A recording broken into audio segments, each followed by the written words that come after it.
नमस्कार, आप देख रहे हैं आर न्यूज़ 24 और मैं हूं मोना। आपको बता दूं कि देश की राजधानी दिल्ली में लगातार मर्डर के नए केसेस आ रहे हैं। कुछ ऐसे आ रहे हैं जिनका हमको पता चलता है और कुछ ऐसे आ रहे हैं जो सिर्फ और सिर्फ थाने या मोहल्ले की गलियों तक दबके रह जाते हैं। साक्षी मर्डर केस जो हुआ वो सबको दहला दिया।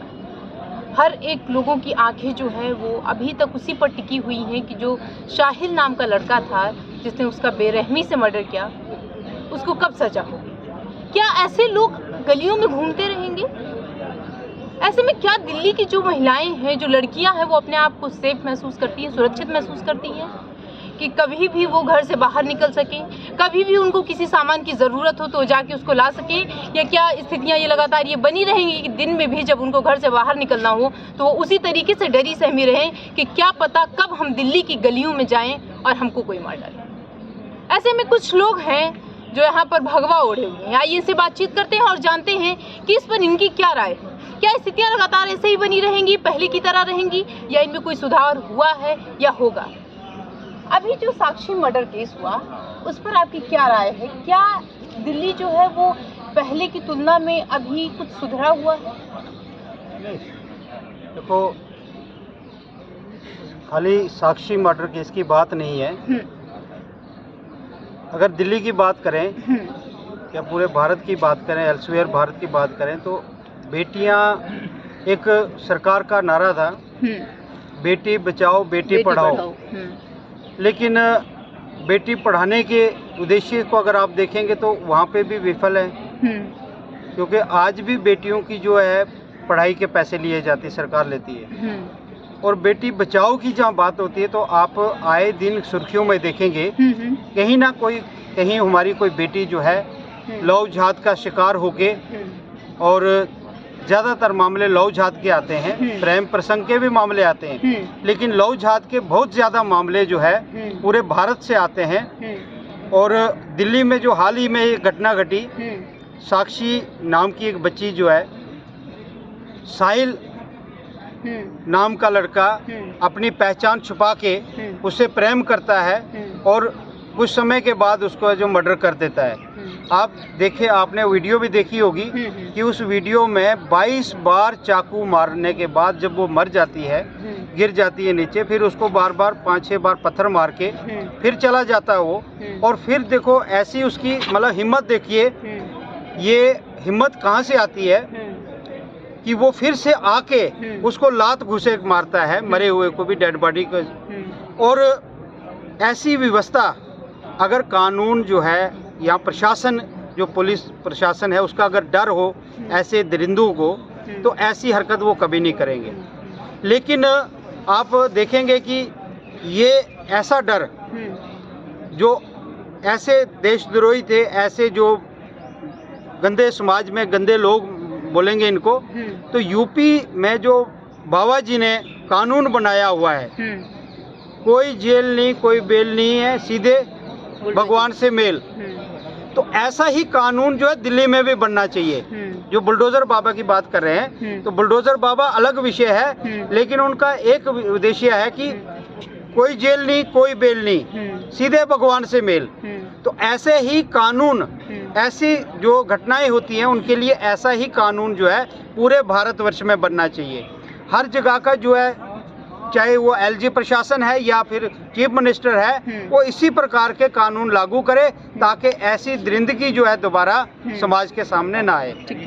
दिल्ली जो पहले जिसे कैपिटल को ऐसा कहा जाता था कि यहाँ पे लड़कियाँ सेफ नहीं हैं, क्या अब उसमें कोई बदलाव आया?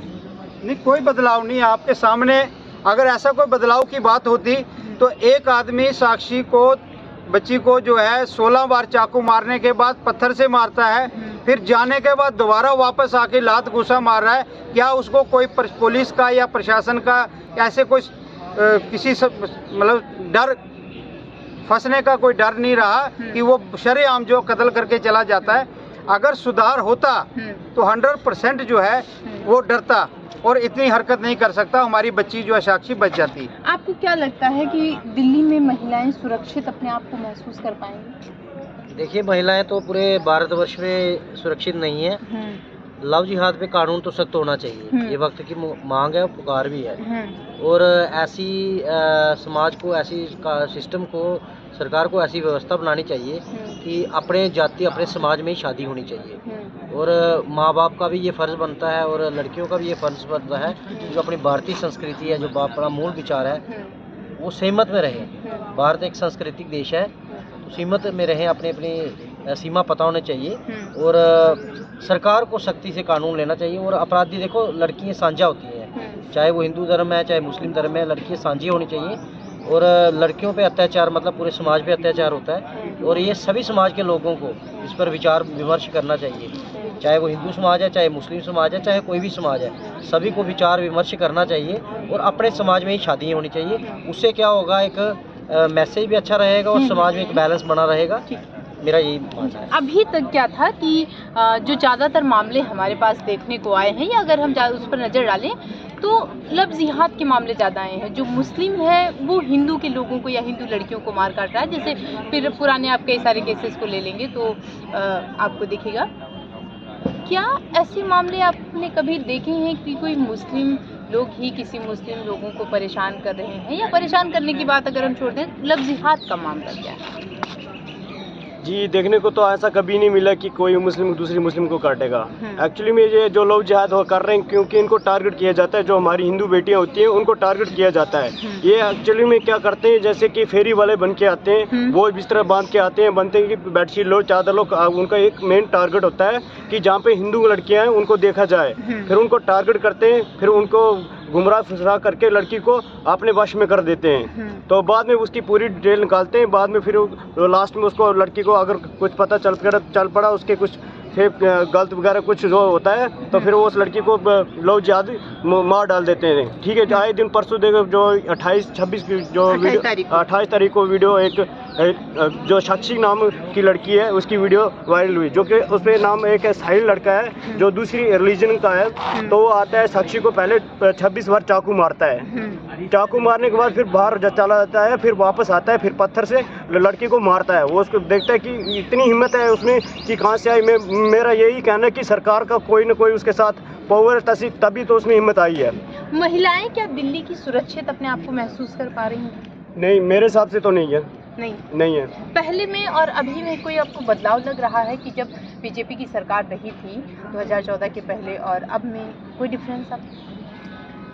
आए दिन तो डिफरेंस कुछ लग ही नहीं रहा। अगर डिफरेंस होता तो वो लव जिहाद नहीं होता, डिफरेंस होता तो लव जिहाद नहीं होता। अच्छा, स्थितियाँ लगातार बनी रही हैं। अगर ऐसे में हम उत्तर प्रदेश की बात करें अगर, तो वहाँ की क्या स्थितियाँ हैं? आपको क्या लगता है कि क्या उत्तर प्रदेश जो है वो सरकार आने पर, बीजेपी की सरकार वहाँ पर आने पर कुछ बदला है, कुछ आगे बढ़ा है? बहुत आगे बढ़ा है, क्योंकि योगी जी है वहाँ पे, तो वो उन्होंने बहुत कुछ सख्त कानून बनाए हैं। वहाँ पे लव जिहाद तक होना बहुत ही मुश्किल है। अगर होगा तो सीधा फांसी पे लटकाया जाएगा। अच्छा, कहा जा रहा है कि उस बच्ची को जो है वो पहले बहकाया गया और ये एक प्री प्लान था।